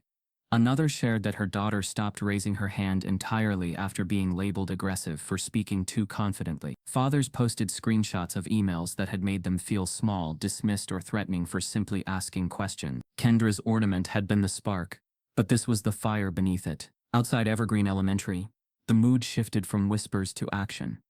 On a cold afternoon, parents and community members gathered on the sidewalk with signs held high. "Our kids deserve better. Discipline isn't neutral. Stop policing black childhoods." Cars slowed. Drivers honked in support. Local news cameras arrived, drawn by the chants that echoed down the block. For the first time, the school's cheerful facade cracked in public. Inside, Dr. Levitt convened another emergency meeting. His voice was tight now, stripped of the polished optimism he favored. The district had launched a formal investigation, he said, and the board was reviewing findings. He urged staff to remain calm, to avoid speculation, to let the process work. No one asked why the process hadn't worked before. No one asked how long the watch list had existed. Silence again. This time heavier, more charged. Kendra watched the protest from the back seat of Viola's car as they passed the school. She read the signs slowly, trying to understand what it meant that her name had helped open this door. She felt proud and unsettled all at once. Being a symbol was complicated. She wanted to go back to being a kid who made things with her hands, but she also knew she couldn't unsee what had been revealed. At school, teachers moved carefully around her, like she might break if addressed directly. The substitute who had taken down the ornament avoided her gaze. Miss Dorian returned the next day with a new tone. Overly gentle, overly attentive, praising Kendra's work in class, with a volume that felt performative. Kendra noticed the shift and felt a familiar discomfort. Praise that arrived only after exposure didn't feel like praise at all. The board meeting that week was standing room only. Parents packed the auditorium, some holding printouts of the data, others clutching handwritten notes. Board members sat stiffly at the front, eyes flicking between the crowd and their prepared statements. When public comment opened, the room transformed. Speaker after speaker approached the microphone, voices shaking with anger and relief. They described meetings where concerns were dismissed, emails unanswered, children blamed for systems that never made room for them. One parent held up a suspension notice and asked simply, "What lesson was my son supposed to learn from this?" The board chair thanked her for her comment and moved. Journalists documented every moment. The story had outgrown Evergreen now. It was about how schools across the country handled difference, how bias hid in procedure, how lists like this one could exist without oversight, because the children most affected were expected to endure quietly. Late that night, as footage from the meeting aired, a new video appeared online. It was posted to a verified account, carefully lit, carefully framed. Chloe Remington sat on a couch, hands folded, expression solemn. The caption read, "An apology." The internet paused. In the video, Chloe spoke softly about the pressure she felt, about how everything had gotten out of hand. She said she never intended to hurt anyone. She said she was learning. She apologized to anyone who felt affected. She did not say Kendra's name. She did not mention the laughter, the words used, the ornament mocked. Instead, she talked about how hard it had been for her family, how overwhelming the attention was, how she hoped everyone could move forward together. Comments flooded in immediately. Some praised her courage. Others weren't convinced. Viewers dissected the phrasing, the omissions, the timing. It didn't feel like accountability. It felt like damage control. Kendra watched the video on Viola's phone, her face unreadable. "Is that an apology?" she asked. Viola chose her words carefully. "It's a statement," she said. "Not all statements are apologies." The twist came hours later, buried in a follow-up article by the same outlet that broke the watchlist story. The journalist revealed that Chloe's video had been recorded the same day her mother's name appeared prominently in the leaked parent emails. Emails that attempted to redirect media attention away from Kendra. The apology wasn't prompted by reflection. It was prompted by exposure. Worse still, the article noted that Chloe's family had privately requested the district consider removing her name from online discussions, citing harassment while never addressing the harm done to Kendra. The apology, it seemed, wasn't for what Chloe had done, it was for how the fallout felt. The internet responded swiftly. The tone hardened. Hashtags shifted again. Accountability, not statements, trended by morning. Commentators pointed out how often apologies from positions of privilege centered the discomfort of the apologizer rather than the damage caused. Educators weighed in about teaching children the difference between regret and responsibility. At Evergreen, the board released a statement promising reforms without details. Committees would be formed, training scheduled. The watch list was discontinued. No one explained why it had existed. No one accepted responsibility for the years it shaped outcomes. Ms. Braylen read the statement and closed her laptop. She felt the familiar mix of vindication and exhaustion. Truth had surfaced, but justice lagged behind. She wondered what the cost would be, for her, for Kendra, for the families who had finally spoken. As night fell, Kendra sat at her desk and sketched a new design. Not an ornament this time. Something larger. Something that didn't fit neatly on a tree. She pressed the pencil harder than usual. Lines bold. Unafraid. Outside, the protest signs leaned against fences, waiting for the next gathering. And as the apology video continued to circulate, one detail began to spread quietly. Chloe hadn't apologized because she was sorry. She had apologized because something far worse was about to be revealed. By the time Chloe Remington's video reached the national conversation, the story had already shifted into something much larger than a homemade ornament. What started as a small act of creativity had become a mirror, reflecting not just the soul of a school, but the sickness woven through the institutions meant to protect children. And when Chloe's face appeared on screen, teary, pale, staged with perfect lighting, the reaction was immediate, but not the one her family had hoped for. She sat on a plush cream couch in her family's sun-drenched living room, wearing a soft pastel sweater, her blonde hair tucked behind one ear in careful waves. The caption on the video read, "My side of the story." Her voice trembled, eyes glassy, but as she spoke, it became clear. This wasn't about Kendra. It wasn't even about regret. "I've been through a lot these past few weeks," Chloe said, pausing for effect. "The things people have said about me online, the threats, the hate, it's been hard. I never meant to hurt anyone. I was just trying to be funny. We were kids, you know? But now I'm being treated like some kind of monster." Not once did she mention what she said in that classroom. Not once did she speak Kendra's name.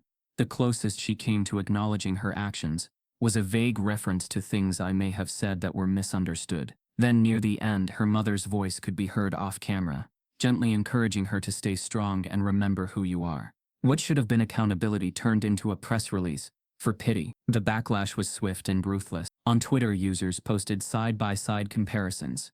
One of Kendra in her thrifted red dress holding the ornament on national TV, and the other of Chloe sobbing in luxury, asking for mercy. Captions read, "The girl who was mocked versus the girl who cried about being called out." Thousands commented that Chloe's tears came only when her privilege stopped protecting her. Others dissected the language of her apology, pointing out how the emotional labor was once again being shifted onto the black girl who had already been humiliated. But it wasn't just strangers this time. Black teens across the country posted response videos, calling out the double standard and how white guilt was centered over black pain. Educators and counselors criticized Chloe's parents for framing consequences as cruelty. And one particularly viral thread began with the sentence, "Apologizing for being called out is not the same as apologizing for harm." Kendra remained silent. She hadn't seen the full video at first.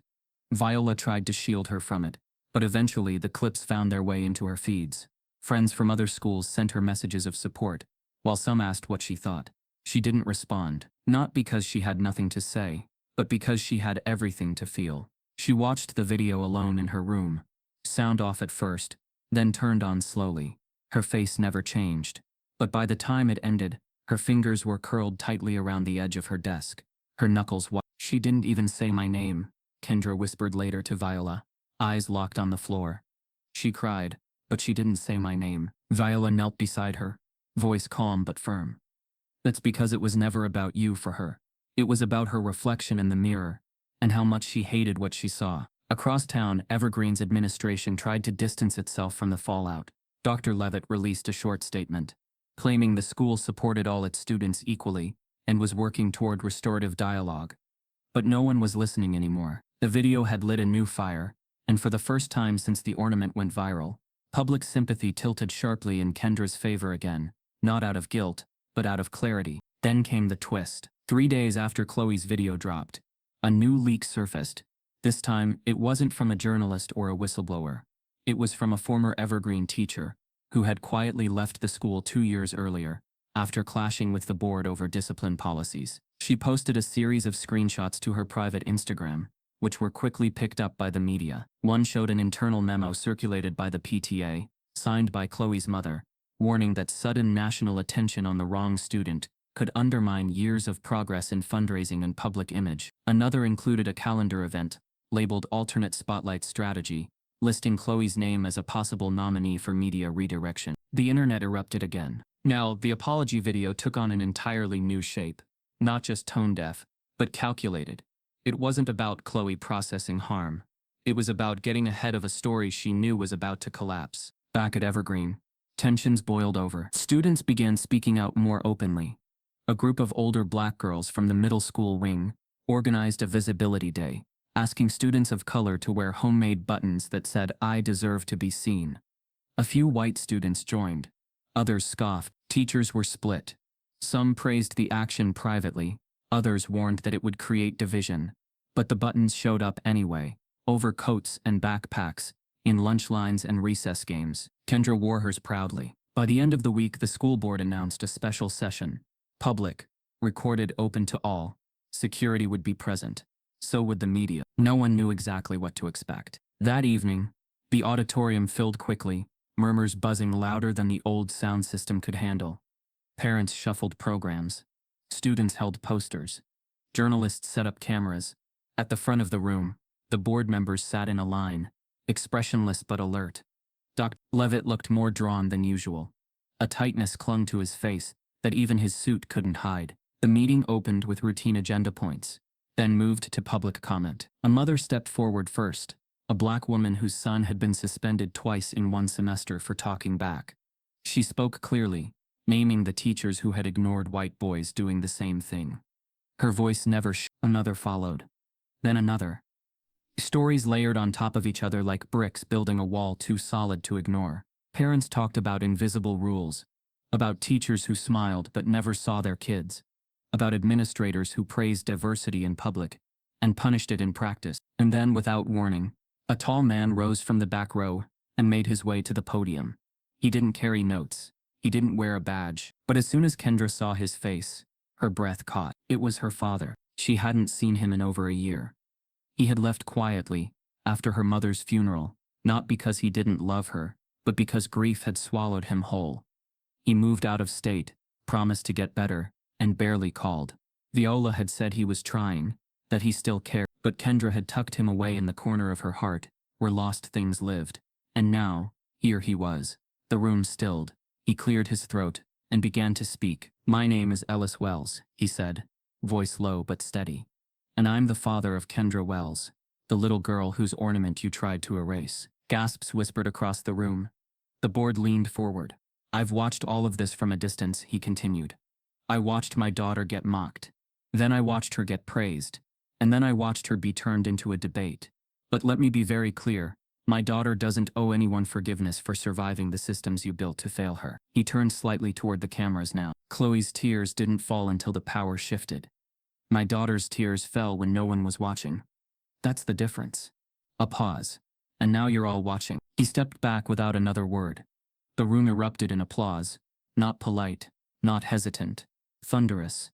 And in that moment, while Kendra's eyes filled again, this time from pride, someone quietly slid a folded letter onto the board's table. stamped with a federal seal. The Department of Education had just entered the conversation. The auditorium was still buzzing when the man who called himself Ellis Wells stepped away from the microphone. His words hung in the air like thick smoke, unshakable, undeniable. But even in the wake of applause, eyes began turning toward the far corner of the room, where an older woman sat quietly with both hands folded over her lap. Viola Wells didn't move when the crowd erupted. She didn't stand with the others. She just waited, like she'd been waiting her whole life for this moment. Then she stood. She didn't walk to the podium with urgency or performance. She walked like a woman who had spent decades watching systems swallow children, like a woman who'd buried her only daughter and was now fighting for the child her daughter left behind. Her pace was steady. Every footstep was deliberate, and when she reached the microphone, she didn't clear her throat or ask if she could be heard. She already knew she would be. "My name is Viola Wells," she said, her voice low and full as a hymn. "I am the grandmother of Kendra Wells. But I am not here today to speak as her grandmother alone. I am here as a witness." The murmuring stopped. She looked directly at the board, her eyes sharper than any statistic they had been shown. "I watched a school laugh at a child," she said. "And when the world began watching, that same school started scrambling to protect its image. Not its students. Its image." A sharp intake of breath rippled through the room. "I raised Kendra after I lost my daughter. My baby died in a hospital room after working 3 shifts a day and still barely making rent. She didn't die of an accident. She died of exhaustion, from carrying the weight this country puts on black women's backs. And still she raised her child with pride, with creativity, with faith." Viola turned slightly, gesturing to where Kendra sat in the front row, her eyes wide with both love and disbelief. "That ornament you all saw on TV wasn't just made of soda cans and yarn. It was made of memory. It was stitched with pain, with longing, with all the things my daughter left behind. And it was mocked, not because it wasn't beautiful, but because this school has never known how to recognize beauty that doesn't look like them." A few heads lowered. Others stared frozen. Don't tell me racism doesn't exist in your classrooms. Don't tell me you treat all children the same.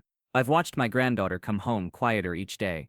Not because she was misbehaving, but because she was learning that her voice only mattered when it could be commodified. She paused. "Racism doesn't always shout," Viola continued.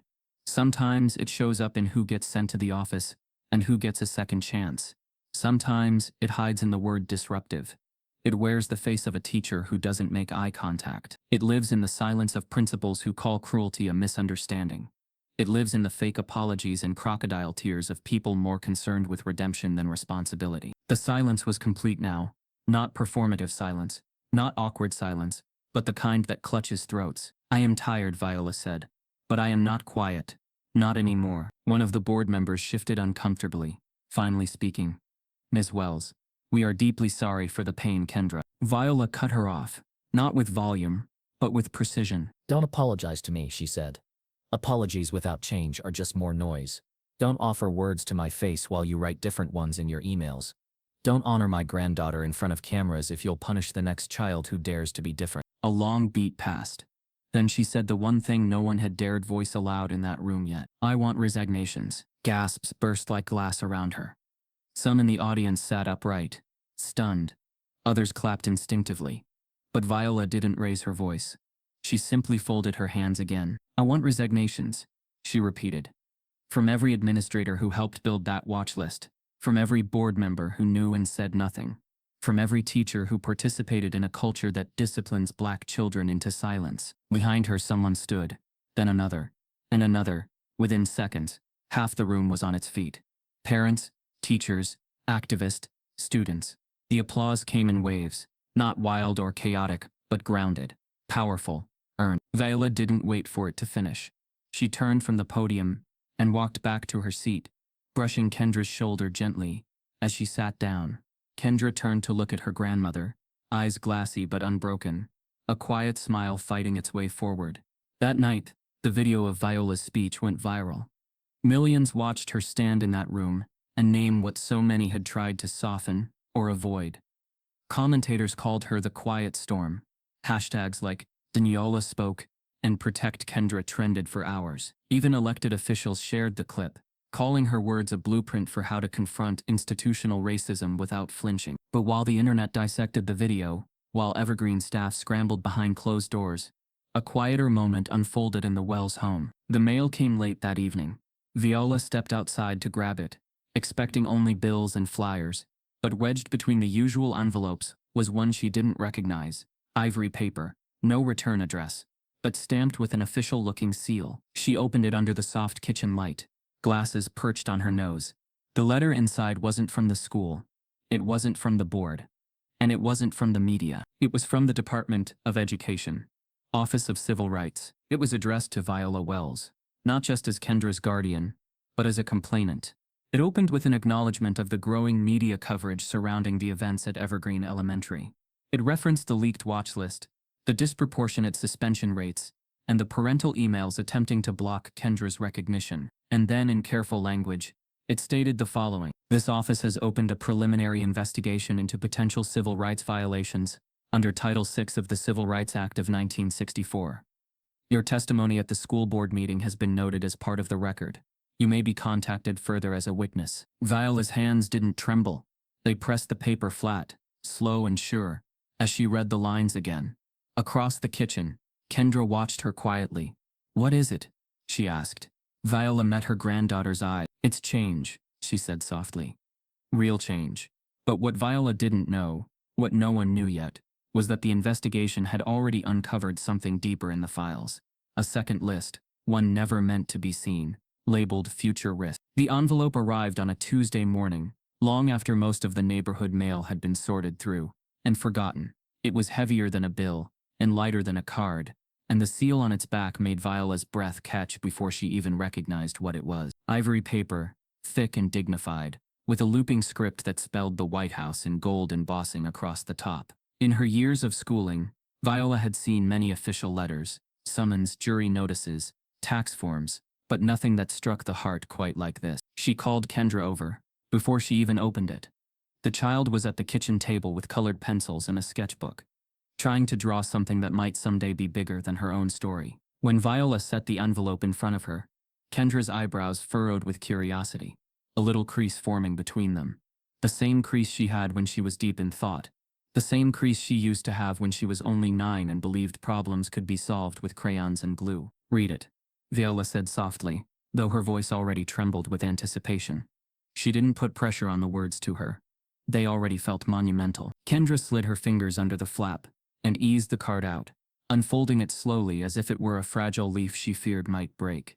Her eyes skimmed the beautiful script at first, then widened as comprehension bloomed. Her breath faltered, and before she could speak she was already whispering. "It's from the White House." Viola exhaled, barely audibly, the room feeling impossibly small and impossibly big at the same time. She reached for the letter, scanning the formal language. "Dear Kendra Wells, you are cordially invited to the White House National Christmas Lighting Ceremony. As one of this year's honorees, your ornament will be placed on the official White House Christmas tree. Your courage, creativity, and resilience have touched the nation. We would be honored by your presence and that of your guardian, Viola Wells." The sentence shimmered in the air somehow. Bigger than mere text. Larger than memory. Kendra's ornament, once dismissed as worthless, now slated to hang at the most symbolic house in the country. The same piece that had been mocked, whispered about, and belittled by classmates and misread by teachers, was now recognized by a nation's leaders. In that moment, Kendra felt joy that was deeper than triumph. It was validation that wouldn't fit into phrases like "no one can take this away from you," because someone somewhere had already tried. Viola wrapped her arms around Kendra and held her longer than usual, long enough for Kendra to feel every year of struggle and every quiet moment of doubt wash away in that single embrace. Their tears were silent, 2 generations of women who had weathered more than most could see, letting the moments settle between them like light on a horizon. But no joy in this story had ever been uncomplicated. The formal invitation also included a schedule, travel arrangements, security briefings, an explanation that Henderson Elementary, Evergreen's rival school, had also been invited to represent other student artists nationwide, and a reminder that national press would be present. The family was ushered into a sphere far beyond local headlines. This was history. At school that morning, the invitation had not yet become public knowledge. Kendra tucked it into her backpack with reverence, like it was both an achievement and a secret too sacred to announce. She walked through the halls with her head held just a fraction higher, feet moving with a grace she hadn't felt in weeks. When she reached her classroom, Mrs. Dorian was already there, an official air about her. There was no applause when Kendra sat down. Just a pair of eyes that looked her over with what might have been admiration, if it weren't so tightly hemmed in by discomfort. Instead, Mrs. Dorian asked, "Kendra, would you mind sharing what's been making you smile lately?" The class fell quiet. Kendra felt every gaze on her like a slow sunrise. She reached into her backpack and retrieved the card itself, placing it on her desk with care. Without a single word spoken, the room leaned in. The neat script, the promise of the White House, the official seal, they all spoke louder than any explanation. Voices stirred, softer this time, thoughtful, as if the air of the room had shifted. The invitation wasn't just proof of achievement, it was evidence of transformation, something that had been quietly brewing since the Ornament's first insult. Something that showed up in every whispered apology and every headline that screamed, resilient. Still, no one said much. Even Chloe Remington watched from across the room, her expression unreadable. No tears, no words, just eyes that had begun to understand the weight of what they once thought was a joke. As the morning passed, rumors spread like spilled ink. By lunch, half the school knew that Kendra was headed to the White House. Some students applauded. Others stared at her with a hesitation that felt new and unsteady. Teachers offered half smiles that tried to look warm but landed somewhere between pride and reconsideration. The school's hallways were no longer quiet. They hummed with something that felt like awe, but pride, even public pride, carried a shadow. That afternoon, as the school day wound down, a whisper grew louder. Someone at the district office had seen the invitation. By the time the final bell rang, a new headline had reached every teacher's inbox. Evergreen student to be honored at White House ceremony. With the headline came a new set of district instructions. No media comments, no in-class discussion, and absolutely no disruption to standard academic activities. The restrictions, though framed as professionalism, felt oddly defensive, like a hedge around the truth that had been rising too fast for comfort. Yet even that couldn't dull the warmth in Kendra's chest. That night, the entire Wells household buzzed with plans. Viola read the letter aloud again and again, as if savoring the phrasing might make the moment last forever. They measured out. Viola insisted on packing extra scarves against the winter chill. Kendra's sketches at the kitchen table became studies of light and shadow, as if she were preparing herself to see the world under new illumination. As they prepared, phone calls came from relatives, friends, neighbors, people offering congratulations and pride, asking how it felt to be the child who changed the narrative, who rewrote her place in the world with nothing more than sincerity and talent. But tucked among the greetings was something else. A text from Miss Brayland, sent late and simply, "Be brave. This is bigger than Ornament." Its recognition of every child they tried to silence. Kendra read the message twice before replying, "Thank you," though her heart wanted to say so much more. The next morning, the town seemed to hold its breath.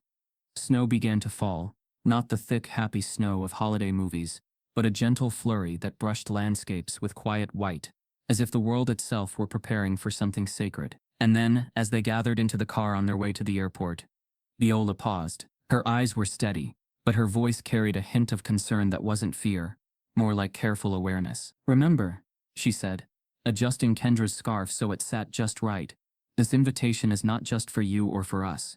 This is for every child who was told their voice didn't matter." Kendra nodded, considering the weight of that heavy, wide, somehow hopeful. Their flight left just before noon. In the airport, they passed travelers with sleepy eyes and luggage tags from distant cities. Some recognized them. Reporters from earlier segments, local news anchors. Others stared with curiosity as the White House Christmas lighting tags were clipped neatly to their carry-ons. When the plane lifted off, Kendra pressed her forehead to the cool window, watching the world shrink below her.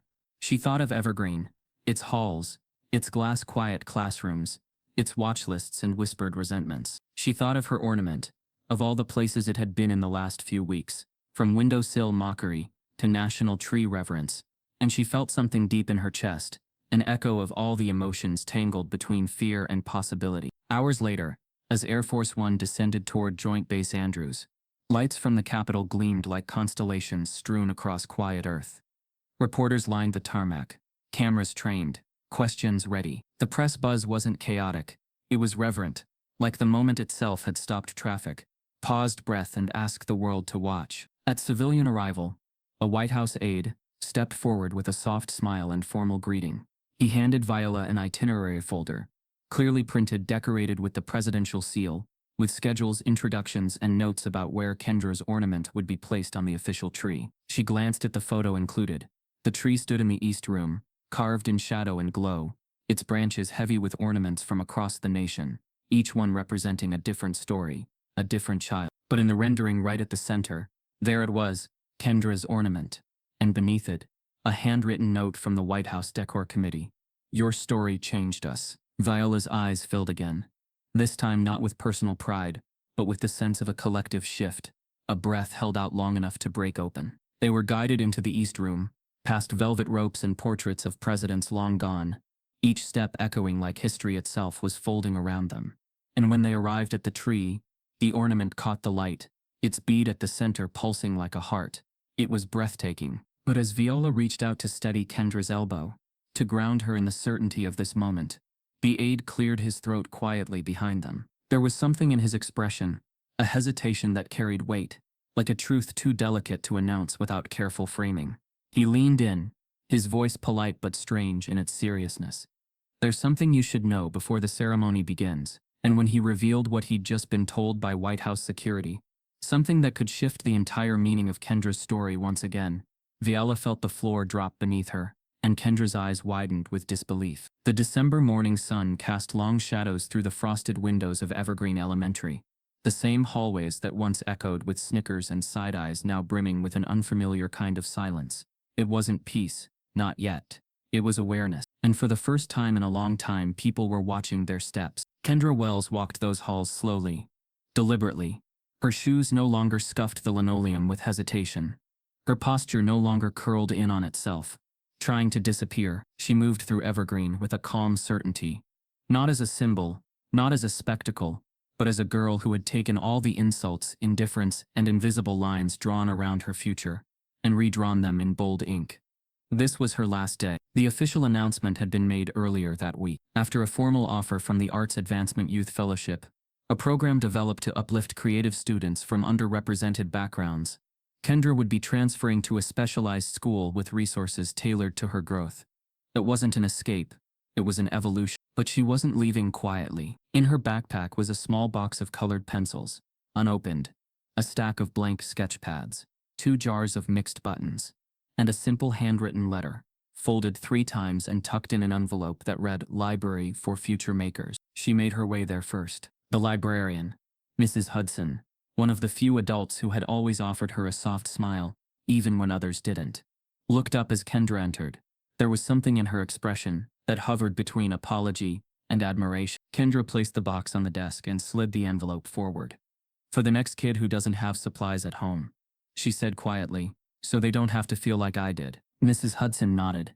Her eyes shimmered, but she said nothing. That silence felt different than the ones before, not rooted in dismissal, but in respect, a space made for meaning. From there, Kendra walked to her locker one last time. The metal creaked open, familiar still chipped in the corner where the sticker of her favorite artist used to be. Inside, she had left nothing but one small folded note taped to the back wall. It read, "For every kid who was told they weren't enough, you are." She closed the door gently, never slamming, never bitter. The gesture was hers alone. As she passed her former classroom, some students peeked out. Too unsure to wave, too proud to look away. A few whispered to each other. Chloe was there too, sitting stiffly at her desk, eyes on the page but unfocused. The school had tried to paint a picture of unity in the weeks following the national coverage, but no PR campaign could erase what had been said, or what had been left unsaid for too long. Evergreen Elementary was changing, but not from the top down. Following the federal investigation sparked by the Department of Education, the district had been forced to release its disciplinary data. What had once been rumors became confirmed trends. Black students were 3 times more likely to be suspended, less likely to be placed in gifted programs, and far more likely to be labeled disruptive for the same behaviors white students were encouraged for. There had been calls for resignations. Several administrators were placed on leave. A new equity task force had been formed, publicly at least. But for Kendra, those changes, while necessary, felt hollow without the kids they affected sitting in front of them. Reform would take time, so she left behind seeds. The note in her locker wasn't the only one. She had written messages and tucked them into books throughout the school, in the art room, in the guidance counselor's cabinet, even beneath the corner of the trophy case. Each one bore the same signature. Back in her classroom, Mrs. Dorian attempted one final olive branch. "Kendra," she called softly, as the girl passed.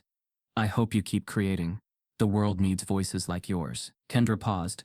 She looked at her teacher, the woman who had once stood by silently as laughter cracked through the air, as shame curled around her like smoke, and gave a small nod. "Silence is a choice too," she said, her voice even but pointed. Then she kept walking. Down the hall, Miss Breland stood waiting. She had returned after being reinstated, not because the district suddenly valued her voice, but because too many people had demanded she be heard. Her presence alone was an act of quiet rebellion. She knelt to hug Kendra, holding her a second longer than usual. "You started something," she whispered into the girl's shoulder. "Don't ever let them make you small again." "I won't," Kendra replied, and she meant it. The final bell rang not long after.